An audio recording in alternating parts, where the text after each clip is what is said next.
What's up, guys? Godzilla back with another video.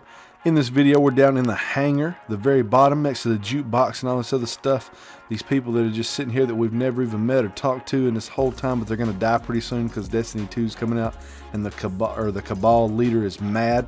So they're going to die pretty soon. Berserk's down here. We're going to check his loot out and see what he's got.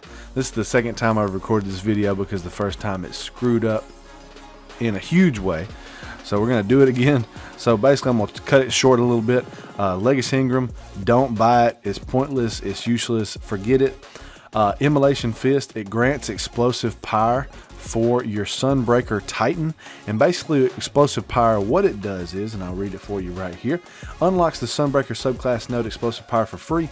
Enemies brought down by your hammer explode, chaining fiery solar damage to other enemies. Now if you do decide to get this and use this, basically the other two choices you have in your perk trees, one either allows you to have tracking on your hammers, which is not bad or terrible in a crucible aspect, or even a PvE aspect either, or you can also have another one that allows you to have quicker agility on kills that can stack up to 3 times. So that's just kind of up to you, but in my opinion there are other exotics such as the Twilight Garrison or Armamentarium that I would rather use on my Titan, especially this week during Mayhem Clash, besides this exotic. So it's also got increased strength, increased intellect, increased melee attack speed, bonus grenade energy on melee hits, increase the reload speed of hand cannons and shotguns. I'm not a hand cannon or shotgun guy right now, so this is still not a good choice for me.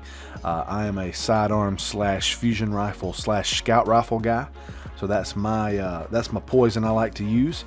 Next, for the hunter, we have KHEPRI'S Sting, and basically what this does is gain invisibility after crouching in place for a short time, so you don't have to use Blade Dancer. You can use the other subclasses.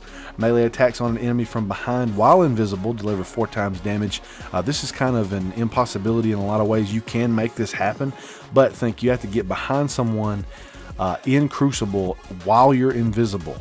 It's easier said than done, so in my opinion this is not that big a deal, but if you can do it, it is a pretty much for sure kill with the 4 times damage. But lastly, melee attacks apply a lingering damage effect. So if I was going to use this, I would use it with my tether, and I would do the double grenades, like the smoke grenade with the poison and my regular grenade together, so I could slow people down if they were still alive or someone was close. I could hit them with my melee, or if you're a shotgunner or someone who likes to get close, you can hit somebody with a shotgun and maybe stab them. That'll kill them. But say you accidentally just only get a melee off on somebody, maybe that lingering damage might be what finishes them off. But I would still, in my opinion, rather use Frosty 5s, Gravitron Forfeit, something like that for an exotic on my hunter, just because I believe they help you to actually be able to do more in the game. But it's totally up to you. Get it if you don't have it. I've used them before and I actually do really like them. Last, for the Warlock, we have Ophidian Aspect. And basically what this does is it allows you to improve your energy drain and weapons ready and reload very quickly. Now these look great in my opinion, especially with the bond that I have on, but for me I still would rather use either my Nothing Manacles on Voidwalker or my Sunbreakers on Radiance. And then also I've got the Ophidian Aspect, and the only times that I really use it are whenever I use Stormcaller, but it's totally up to you. But like for most all the other things I've said today, I would rather use these as a backup. There are other exotics that I would rather use. Moving on, for our weapon, the Xalo Supercell, and you know what this does. It chains lightning to enemies that are close together, and it can also give you a little bit of super back and some ammo back to your magazines on double kills.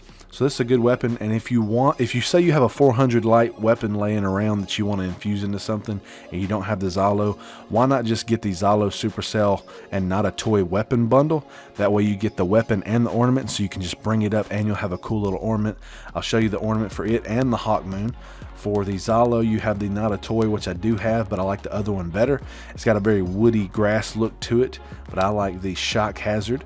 And then also you have the HawkMoon, which I think is called Chiron or something like that. Yeah, Chiron or whatever, but it basically turns the front of it red.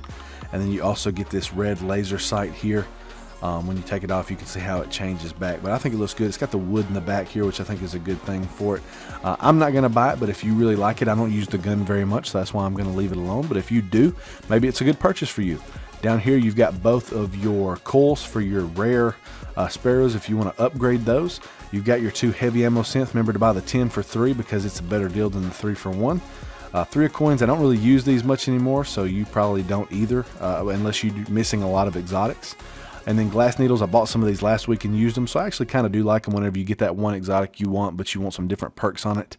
But remember, they do cost shards, motes, and strange coins. So only if you've got a bunch of them would I recommend buying these.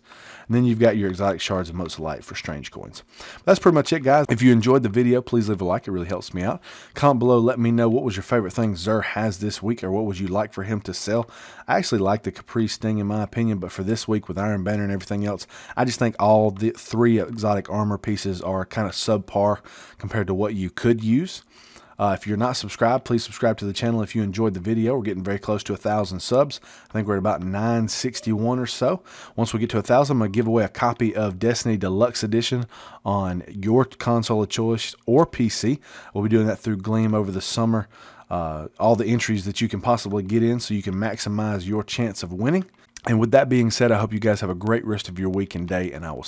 Basically what I'm trying to say, guys, is I'll see you in the next video. I'm sorry I had to lengthen the end here. Like it keeps cutting off the last bit of audio that I have, and I have no idea why.